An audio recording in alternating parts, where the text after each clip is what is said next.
Irmã Sara, por favor. Quem não conhece a Sara Mariano, ela é a coordenadora do Ministério de Educação e Capacitação Cristã de nossa igreja. Você poderá perceber no encarte, no boletim, a jornada bíblica que ela está promovendo juntamente com o seu ministério para a igreja no próximo sábado. Ela poderá falar se desejar. Nossa irmã Sara, ela é professora de História e Geografia Bíblica e ela tem desenvolvido esse trabalho em muitos lugares, principalmente aqui em nossa igreja, nossa escola dominical. Ela concluiu seu mestrado em Teologia recentemente pela Faculdade Teológica Batista do Estado do Paraná. É uma alegria recebê-la e ouvir também a palavra do Senhor através da sua presença aqui nesta manhã, Sara. Que Deus a abençoe. Bom dia, queridos irmãos. Eu quero começar agradecendo ao irmão Dermerval o convite, ao pastor Davi a confiança de me entregar o púlpito. Que Deus tenha misericórdia de mim nesta manhã. Quero também louvar a Deus pela vida dos nossos diáconos e diaconisas, que com disposição, com alegria, têm colocado seus dons e talentos a serviço do reino de Deus. Que Deus os abençoe e os recompense. Eu quero te convidar a abrir a sua Bíblia no livro de Hebreus, no capítulo 6. Hebreus, capítulo 6. Nós vamos ler 3 versículos.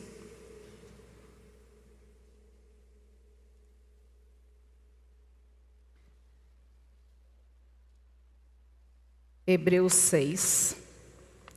Eu vou ler na versão, na nova versão transformadora, NVT, está projetada aí, se você quiser acompanhar. E diz assim, o versículo 18.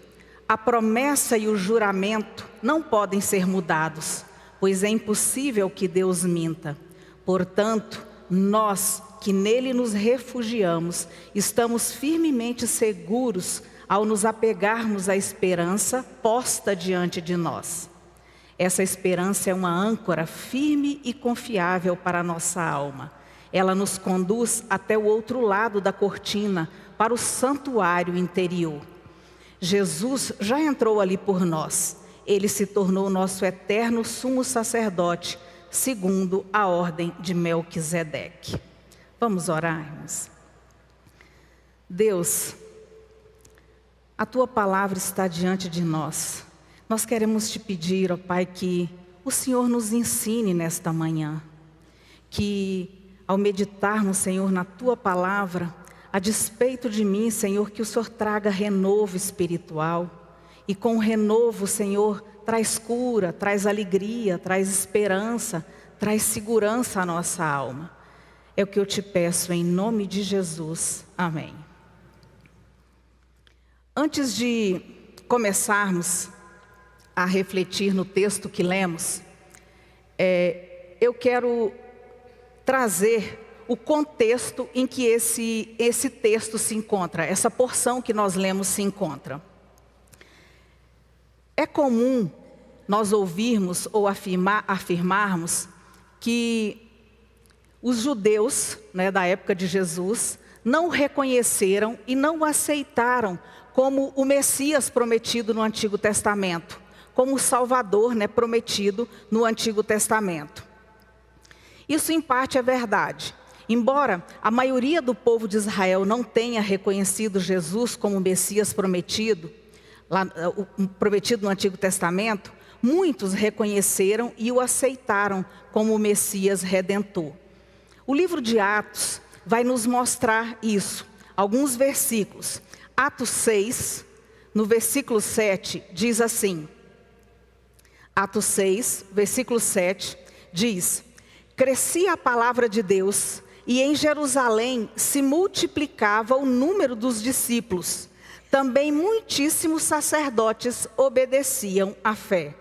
Então veja, se multiplicava o número dos discípulos e também muitíssimos sacerdotes obedeciam à fé. Mas, embora esses sacerdotes reconhecessem Cristo como o Redentor prometido, como o Messias, mesmo após a sua morte, a sua ressurreição, esses sacerdotes continuaram oficiando no templo, enquanto o templo ainda não tinha sido destruído.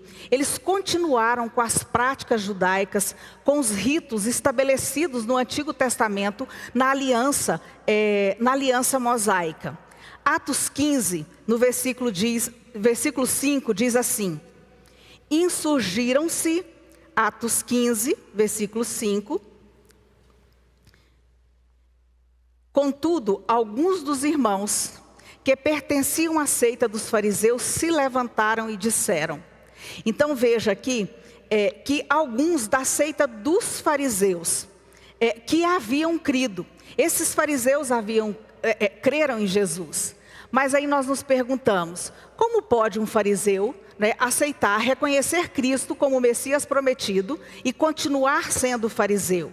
Em Atos 21, 20, diz assim: os líderes cristãos estão falando para Paulo, lá em Jerusalém, e diz assim: bem vês, irmão, quantas dezenas de milhares há entre os judeus que creram, e todos são zelosos da lei.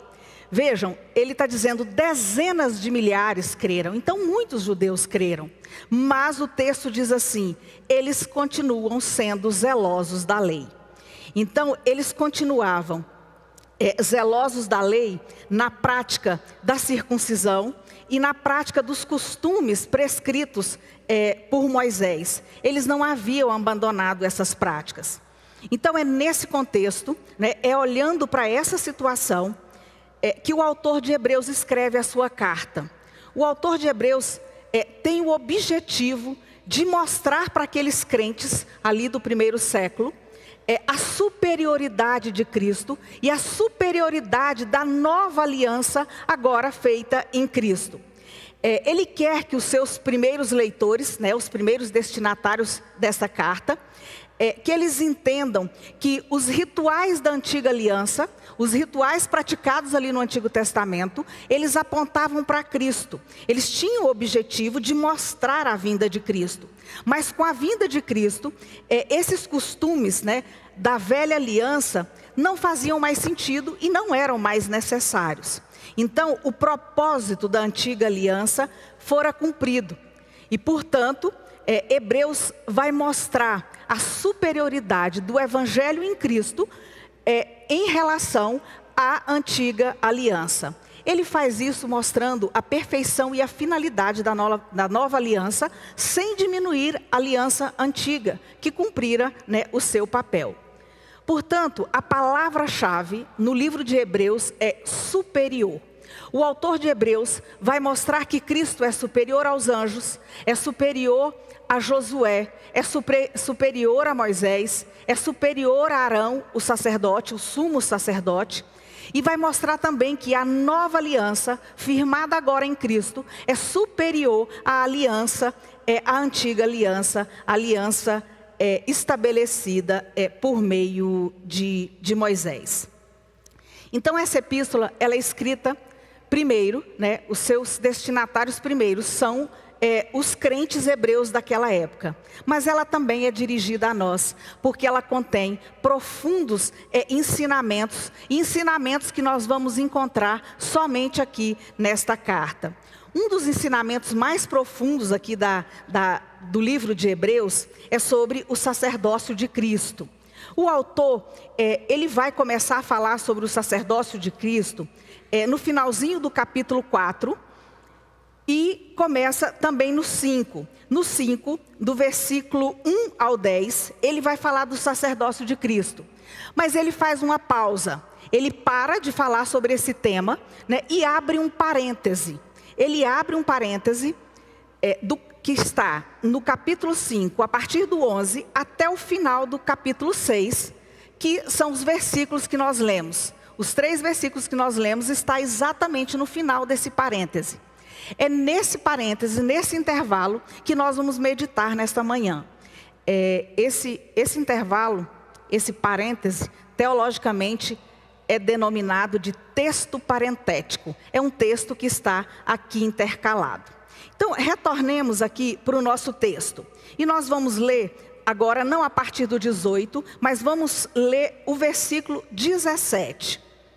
O versículo 17 de Hebreus, capítulo 6, diz assim: Deus também se comprometeu por meio de um juramento para que os herdeiros da promessa tivessem plena convicção de que ele jamais mudaria de ideia.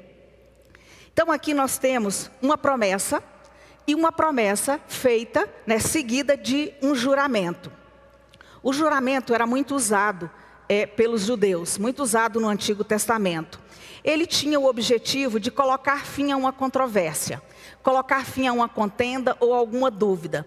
Se ao fazer um negócio houvesse alguma dúvida, com o juramento essa dúvida era sanada. O juramento colocava fim, então, a uma controvérsia. A contenda era dirimida. O juramento era feito em nome de alguém ou de algo maior, mais elevado do que a pessoa que fazia o juramento. Nos versículos que antecedem, aqui ao 17 que eu li, nós vamos ver que ele está remetendo à promessa que Deus fez a Abraão. O 13 diz assim: considerem a promessa de Deus a Abraão. Uma vez que não havia ninguém superior por quem jurar, Deus jurou por si mesmo. Então ele está se referindo ao pacto que Deus havia feito com Abraão, que está registrado lá em Gênesis no capítulo 15. E quando Deus faz essa promessa a Abraão, ele faz um juramento, e o texto está nos dizendo que ele faz um juramento em seu próprio nome. O 16 vai explicar por quê.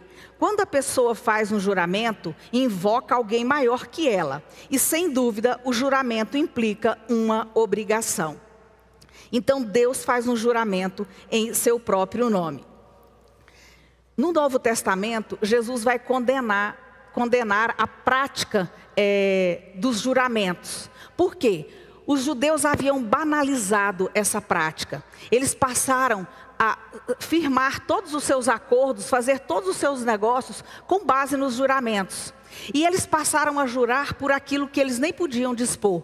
Eles juravam pelo céu, eles juravam pelo trono de Deus, eles juravam pelo próprio Deus, juravam por Jerusalém, juravam pelo templo. Então Jesus, no Novo Testamento, ele ensina que a nossa palavra, em relação à segurança e à firmeza, ela tem que equivaler a um juramento. Se sim, sim, se não, não. Isso está em Mateus 5,37, o versículo diz assim: quando disserem sim, seja de fato sim. Quando disserem não, seja de fato não. Qualquer coisa além disso vem do maligno. Veja que Deus não precisava fazer um juramento, ali quando ele fez aquela aliança com Abraão. Pois é da essência de Deus a imutabilidade. Deus não pode mentir, Deus não falharia com a sua promessa. Mas o interesse de Deus pelo homem, e ali primeiramente por Abraão naquele momento, é tão grande e cheio de amor, que Deus faz um juramento para desfazer qualquer dúvida, qualquer insegurança, que possa pairar no coração ou na mente dos herdeiros da promessa. Porque aqui ele começa, o texto de Hebreus, ele começa se referindo à promessa que Deus faz a Abraão, mas na sequência ele vai nos incluir como herdeiros dessa promessa. E nós já estávamos incluídos ali na promessa que Deus faz a Abraão, porque na promessa que Deus faz a Abraão, que tinha uma promessa complexa, que tinha 3 outras promessas, uma delas é que no descendente de Abraão, todas as famílias da terra seriam abençoadas. Então nós já estávamos incluídos ali. Mas, então o objetivo do juramento, o objetivo de Deus é que não pairasse nenhuma dúvida sobre a promessa, que ninguém tivesse dúvida que essa promessa seria cumprida. Aqui ele está dizendo, no versículo 18, vamos voltar para o 18. Hebreus 6:18. A promessa e o juramento não podem ser mudados, pois é impossível que Deus minta.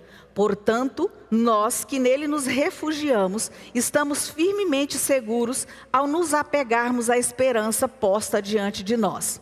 Então, o que ele diz aqui é que dessa promessa e desse juramento, nasce para nós uma esperança. Na verdade, essa esperança é colocada diante de nós. Nós podemos lançar ou não mão dessa esperança. Nós podemos ou não tomar posse dessa esperança. E aí, eu faço aqui uma parada para a gente pensar. Qual é essa esperança? De que esperança o autor está falando?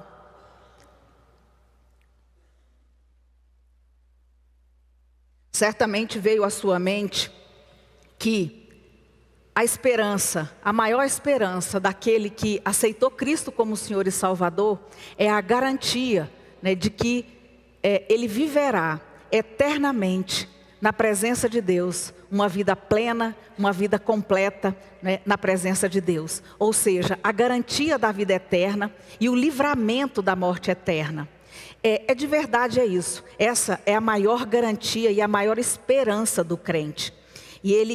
Mas, na verdade, essa é a metade da nossa esperança. Abra sua Bíblia na carta de João, primeira carta de João, no capítulo 3, vamos ler o versículo 2. Ele vai falar dessa mesma esperança.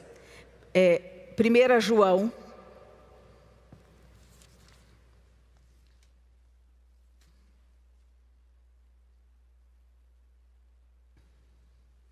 Amados, já somos filhos de Deus, mas Ele ainda não nos mostrou o que seremos quando Cristo vier. Sabemos, porém, que seremos semelhantes a Ele, pois o veremos como Ele realmente é. Então aqui a garantia de que nós seremos como Cristo, perfeitamente como Cristo, né? Isso acontecerá na consumação de todas as coisas, quando Cristo voltar. Mas o próximo versículo diz assim, o versículo 3 diz: e todos que têm essa esperança se manterão puros como Ele é puro. Então sim, nós temos essa esperança de sermos perfeitamente como Cristo, mas enquanto estamos vivendo aqui, nós procuramos viver de modo que nós possamos já adquirir a natureza de Cristo. Nós devemos buscar, né, conhecer a Cristo e adquirir a natureza de Cristo. Então essas são as duas partes da nossa esperança. Voltando aqui para o nosso texto, ele vai dizer que essa esperança está posta diante de nós e é uma âncora firme e confiável para a nossa alma. E aí eu pergunto, se nós sabemos, né, que Deus nos fez uma promessa que com certeza será plenamente cumprida, se nós sabemos também que essa promessa coloca diante de nós uma grande esperança, com essa esperança posta diante de nós, porque nós devemos nos fiar, né? Porque nós devemos tomar posse dela. Por que nós devemos correr para essa esperança? Por que nós devemos lançar mão dela? O autor vai nos dar dois motivos aqui no versículo 19. E o primeiro, né, é esse que eu já falei. Essa esperança é uma âncora firme e confiável para nossa alma. O autor ele vai se utilizar dessa metáfora, né, do barco e da função da âncora, para nós entendermos a nossa situação sem Cristo ou sem a clara visão daquilo que nós temos em Cristo. A nossa situação é semelhante a um barco à deriva, sem âncora. É assim que uma pessoa vive, né, se ela ainda não aceitou Cristo, ou se ela ainda não tem a visão clara daquilo que nós temos em Cristo. Quando o navio lança a sua âncora, ele não pode mais se mover. Quando a nossa esperança está firmada na rocha eterna que é Cristo, quando nós lançamos a nossa âncora, né, na rocha eterna que é Cristo, nós não somos levados de um lado para outro pelas intempéries da vida. Na mente, ele diz que é âncora para a nossa alma. Na alma estão as nossas emoções, a nossa vontade, a nossa mente e como, nós temos sido açoitados na nossa mente, nas nossas emoções, nos dias em que vivemos. Enquanto uma pessoa não aceitou a Cristo, ou depois que ela aceita Cristo, se o seu objetivo primeiro não é ser conforme Cristo, adquirir a natureza de Cristo, essa pessoa está à deriva. Por mais nobres e legítimos que sejam os planos e os objetivos que nós fazemos na vida, depois que nós entregamos a nossa vida a Cristo, esses objetivos, esses planos precisam entrar na perspectiva celestial. No capítulo 2, o autor de Hebreus vai nos advertir sobre o perigo de vivermos à deriva. Volte um pouquinho a folha da sua Bíblia, aqui para o capítulo 2, e ele vai fazer uma advertência sobre a negligência espiritual. Nos 3 primeiros versículos ele diz assim: portanto, precisamos prestar muita atenção às verdades que temos ouvido, para não nos desviarmos delas. Pois a mensagem que foi transmitida por meio de anjos permaneceu firme, e toda transgressão e desobediência recebeu o castigo merecido. O que nos faz pensar que escaparemos se negligenciarmos essa grande salvação, anunciada primeiramente pelo Senhor e depois transmitida a nós por aqueles que o ouviram falar? Então ele faz uma advertência com relação à negligência e insta os seus leitores para que se apeguem às verdades ouvidas. As verdades, quando se apegarem a essas verdades, eles terão firmeza. Voltando para o nosso capítulo 6, no versículo 18, ele vai falar também de nos apegarmos firmemente a essa esperança, Ele diz: olha, a esperança está diante de vocês. Portanto, nós que nele nos refugiamos, estamos firmemente seguros ao nos apegarmos à esperança posta diante de nós. Então, essa esperança é âncora firme para a nossa alma. Nós precisamos, de uma âncora que nos mantenha seguros e firmes. E essa âncora é a verdade do Evangelho. A esperança daquilo que nós já temos e daquilo que teremos em Cristo no porvir é a nossa âncora nas tormentas deste mundo. A única maneira, o único modo de não vivermos à deriva é lançando mão desta âncora. Agora uma outra pergunta, uma outra pergunta para refletirmos. Sabendo que essa esperança traz tão grande benefício, a indagação é: por que não fazemos do nosso objetivo de vida tomar posse dessa esperança? Tomar posse é a expressão que a nova versão internacional usa nesse versículo, para tomar posse dessa esperança. E para responder a essa pergunta, foi que o autor de Hebreus abriu aquele parêntese que eu falei, a partir do versículo 11, do capítulo 5. Veja então, o versículo 11, ele vai dizer por que é que muitas vezes nós não vivemos firmados nessa esperança. Por que muitas vezes essa esperança não é a âncora da nossa alma? E a resposta dele é: por causa da nossa imaturidade espiritual. Então veja aqui, no capítulo 5, ele vai falar sobre isso. O versículo 11 diz assim: há muito mais que gostaríamos de dizer a esse respeito, a respeito do sacerdócio de Cristo, que era o assunto que ele havia começado, e ele faz uma pausa nesse assunto para falar o que ele está falando agora. Então há muito mais que gostaríamos de dizer a esse respeito, mas são coisas difíceis de explicar, sobretudo porque vocês se tornaram displicentes acerca do que ouvem. A esta altura, já deveriam ensinar outras pessoas e, no entanto, precisam que alguém lhes ensine novamente os conceitos mais básicos da palavra de Deus. Ainda precisam de leite e não podem ingerir alimento sólido. Quem se alimenta de leite ainda é criança e não sabe o que é justo. O alimento sólido é para os adultos, que pela prática constante são capazes de distinguir entre certo e errado. Então aqui, sem nenhum rodeio, o autor de Hebreus chama os seus ouvintes, os seus leitores de crentes infantis, de bebês na fé, que continuavam tomando leite, pois ainda não haviam amadurecido o suficiente para receber alimento sólido. E aí ele faz um apelo e desafia os seus leitores a buscarem a maturidade espiritual, a lutarem por ela, a buscar com diligência, com cuidado, de forma incansável. No capítulo 6, no versículo 1, é que ele vai fazer esse desafio. Portanto, deixemos de lado os ensinamentos básicos a respeito de Cristo e sigamos em frente, alcançando a maturidade em nosso entendimento. Certamente não precisamos lançar novamente os alicerces, ou seja, e aqui ele vai fazer uma relação daquilo que é básico, que todos os crentes já deveriam saber, né? O que é básico do Evangelho. Certamente não precisamos lançar novamente os alicerces, ou seja, o arrependimento das obras mortas, a fé em Deus, o batismo, a imposição de mãos, a ressurreição dos mortos e o julgamento eterno. Se Deus permitir, avançaremos para um entendimento maior.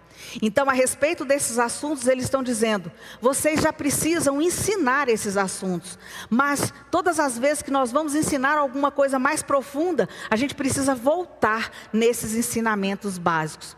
Então, no versículo 11, ele vai instar os seus leitores a buscar diligentemente essa maturidade. Nosso desejo é que vocês continuem a mostrar essa mesma dedicação até o fim, para que tenham plena certeza de sua esperança. Veja então que buscar a maturidade vai levar a ter a plena certeza da esperança. A esperança que quando nós nos fiamos nela, quando nós lançamos mão dela, nos leva, para nós uma âncora, âncora para a nossa alma. E no 12 ele vai dizer, se você não for diligente, corre o risco de você ser displicente. Olha o 12, assim não se tornarão displicentes, mas seguirão o exemplo daqueles que por causa da sua fé e perseverança herdarão as promessas. Fé e perseverança. Fé e perseverança são dois ingredientes que fazem parte da nova aliança. Então, o primeiro motivo que o autor nos dá para lançarmos mão dessa esperança que está posta diante de nós é que ela não nos deixa viver a deriva. Ela é âncora para a nossa alma. E o segundo motivo está também no versículo 19, na parte B. Ele diz, essa esperança, nos conduz até o outro lado da cortina para o santuário interior. Aqui ele está fazendo uma referência ao tabernáculo construído por Moisés, enquanto Moisés peregrinava com o povo em direção a Canaã.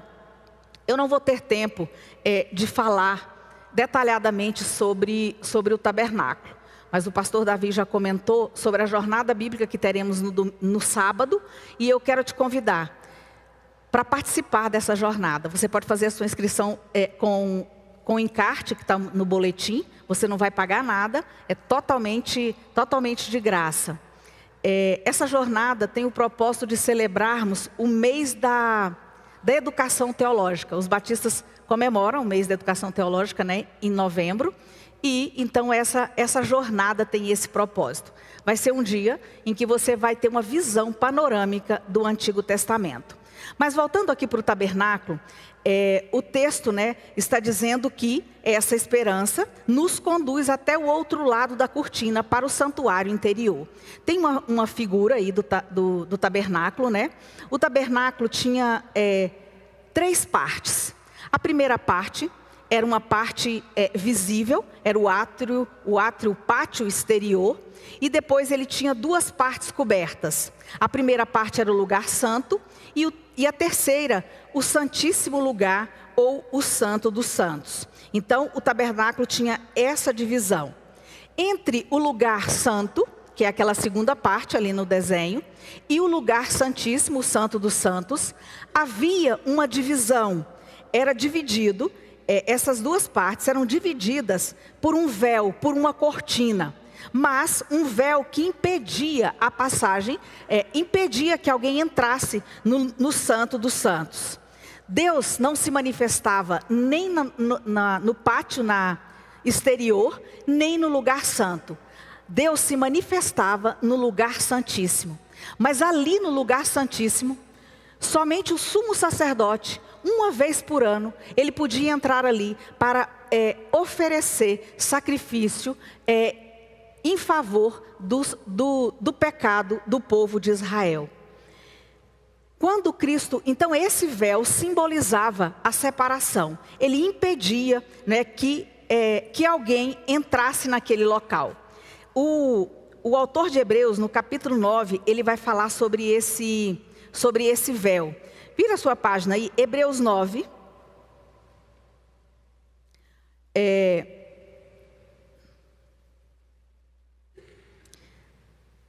No 3, eu vou ler algumas partes. Hebreus 9, 3 diz assim: depois havia uma cortina, e atrás dela a segunda parte, chamada Lugar Santíssimo. Nessa parte ficava o altar de ouro para o incenso, e a arca da aliança inteiramente coberta de ouro. Dentro da arca havia um vaso de ouro contendo maná, a vara de Arão que floresceu e as tábuas de pedra da aliança. Sobre a arca ficavam os querubins da glória divina, cuja sombra se estendia por cima do lugar de expiação. Mas agora não é o momento de explicar essas coisas com detalhes. Quando tudo estava preparado, os sacerdotes entravam regularmente no lugar santo, os sacerdotes, para cumprir os deveres sagrados. Mas apenas o sumo sacerdote, e só uma vez por ano, entrava no lugar santíssimo. Ele sempre apresentava o sangue do sacrifício pelos próprios pecados e pelos pecados que o povo havia cometido por ignorância. Com essas regras, o Espírito Santo mostra que o caminho para o lugar santíssimo não havia sido aberto enquanto o primeiro tabernáculo continuava em uso. Então, ninguém podia entrar na presença de Deus. O 9, essa é uma ilustração, né, é uma parábola que aponta para o tempo presente, pois as ofertas e os sacrifícios que os sacerdotes apresentam não podem criar no adorador uma consciência totalmente limpa. Então, esse véu impedia que alguém adentrasse a presença de Deus ali naquele tabernáculo. No Novo Testamento, nós vamos ver que quando Cristo morre ali no Calvário, isso está em Mateus 27, o véu que separava, esse véu que nós falamos agora, que separava o lugar santo do lugar santíssimo, ele se rasga em duas partes, de cima a baixo. Então, isso significa que Cristo, a morte de Cristo, abriu o caminho para que nós pudéssemos entrar na presença de Deus.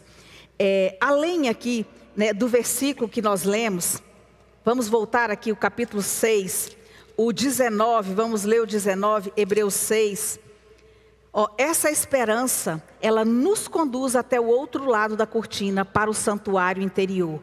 Jesus já entrou ali por nós. Ele se tornou o nosso eterno sumo sacerdote, segundo a ordem de Melquisedeque. Então veja que o que Cristo faz é algo grandioso. Ele nos dá acesso à presença de Deus. Agora, vá para o capítulo 10 de Hebreus, e eu já estou finalizando, queridos. Veja a consequência daquilo que Cristo faz, a consequência de entrarmos na presença de Deus. Capítulo 10 de Hebreus, no versículo 19, Hebreus 10, 19, vai dizer assim: portanto, irmãos, por causa do sangue de Jesus, podemos entrar com toda a confiança no lugar santíssimo. Se você tem uma versão Almeida, revista e atualizada, ela vai dizer que nós podemos entrar com intrepidez na presença de Deus. Por quê? Porque Cristo entrou na nossa frente. Então aqui, nessa parte, Ele vai nos ensinar, vai apresentar Cristo como o nosso precursor. Nós conhecemos Cristo como Salvador, como o caminho, a verdade, a vida, o pão da vida, mas Hebreus, e só Ele, nos apresenta Cristo como precursor, aquele que nos antecedeu entrando na presença de Deus, rasgando o véu que separava, que impedia que nós entrássemos na presença, que nós tivéssemos essa comunhão com Deus. Isso é rasgado em Cristo. Então, nós podemos entrar na presença de Cristo, seguindo na presença de Deus, seguindo a Cristo. Continua aí no capítulo 10 de Hebreus, no versículo 20, vai dizer: por sua morte, Jesus abriu um caminho novo e vivo através da cortina que leva ao lugar santíssimo. E, uma vez que temos um sumo sacerdote que governa sobre a casa de Deus, entremos com coração sincero e plena confiança, pois nossa consciência culpada foi purificada e nosso corpo lavado com água pura. Apeguemo-nos firmemente. De novo, olha o autor de Hebreus dizendo: apeguemo-nos com firmeza, sem vacilar, à esperança que professamos, porque Deus é fiel para cumprir a sua promessa. Então, queridos, eu quero encerrar dizendo a você que o meu objetivo hoje é que, por tudo que nós ouvimos, por tudo que há na palavra de Deus, por tudo que lemos e que meditamos nessa manhã, que você saia daqui convicto que as promessas de Deus para a sua vida serão cumpridas uma a uma, sem dúvida. E também saia resoluto em lançar mão dessa esperança. Essa esperança que está posta diante de nós, para que você viva firme e ancorado na rocha eterna, que é Cristo Jesus, e que também é precursor, que nos leva à presença e à comunhão com Deus. Que Deus nisto nos ajude.